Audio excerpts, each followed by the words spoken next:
Eh, j'ai lu un truc. Ça s'appelle L'idéologie sociale de la bagnole par André Gorz.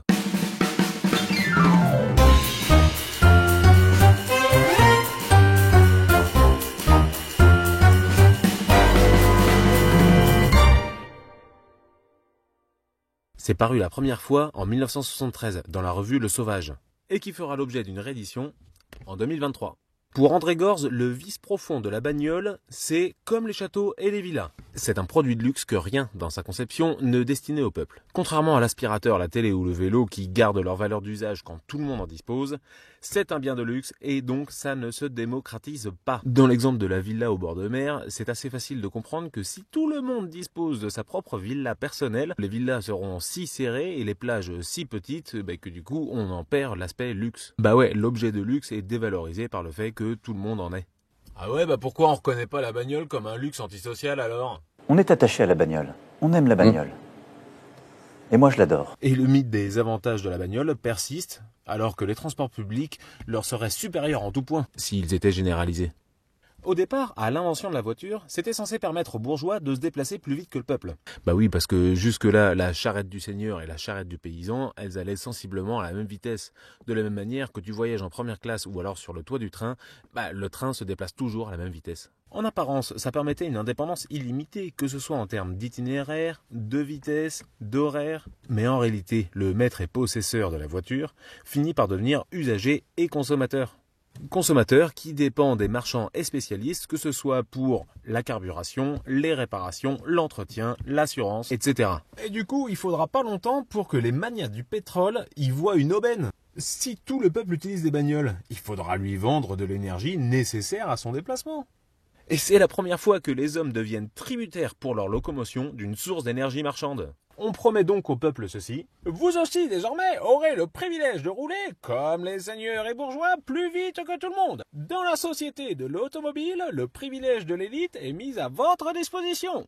La conséquence, c'est donc que tout le monde a une bagnole et que du coup personne ne roule plus vite que le plus lent des véhicules, l'omnibus à cheval. Petit rappel, il écrit ça dans les années 70, que ce soit à Rome, à Paris, à Boston ou bien à Londres. Et puis peu importe les solutions, que ce soit la multiplication des voies radiales, des voies circulaires, des transversales aériennes ou encore des routes à 16 voies, il est impossible de rouler à plus de 20 km/h en ville. Le remède, si on veut garder l'usage de la bagnole, c'est donc de supprimer les villes et de les étaler sur des centaines de kilomètres. C'est ce qui a été fait notamment aux États-Unis. Ivan Illich résume donc le résultat comme suit. Un Américain type consacre donc 1500 heures par an, soit 30 heures par semaine, soit 4 heures par jour à sa bagnole. Ça comprend le temps derrière le volant, à l'arrêt ou en roulant.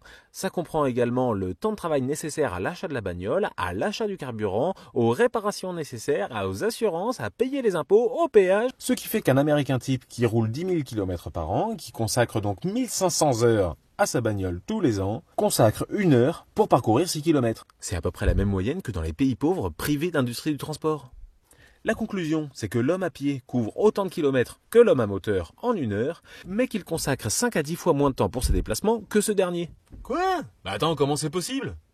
Du coup, on a étalé les villes, pour circuler plus librement. On habite loin du travail, on habite loin des loisirs, on habite loin de l'école, on habite loin du supermarché. Et du coup, il faut une deuxième voiture pour que la femme au foyer puisse faire ses courses et aller chercher les enfants à l'école. Faut rester conscient que le mec écrit ça dans les années 70. Et comme le disait Ivan Illich, les gens travaillent une bonne partie de la journée pour payer les déplacements nécessaires pour se rendre au travail. Du coup, pour André Gorz, la bagnole a tué la ville en faisant un enfer puant, polluant, asphyxiant, engorgé, auquel on échappe en allant en province. En bagnole, bien entendu.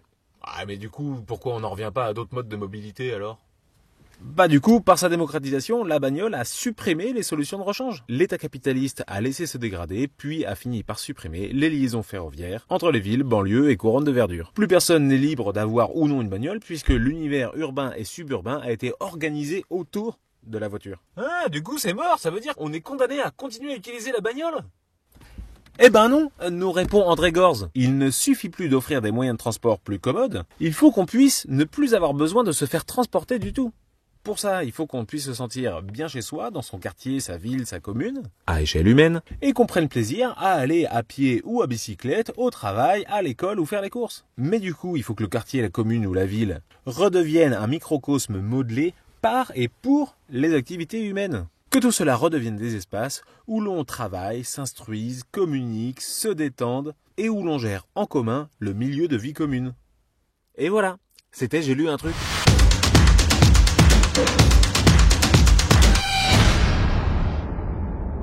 Et comme le disait Lewis Mumford dans les années 50, ajouter des voies à une autoroute pour lutter contre l'embouteillage, c'est comme desserrer sa ceinture pour lutter contre l'obésité.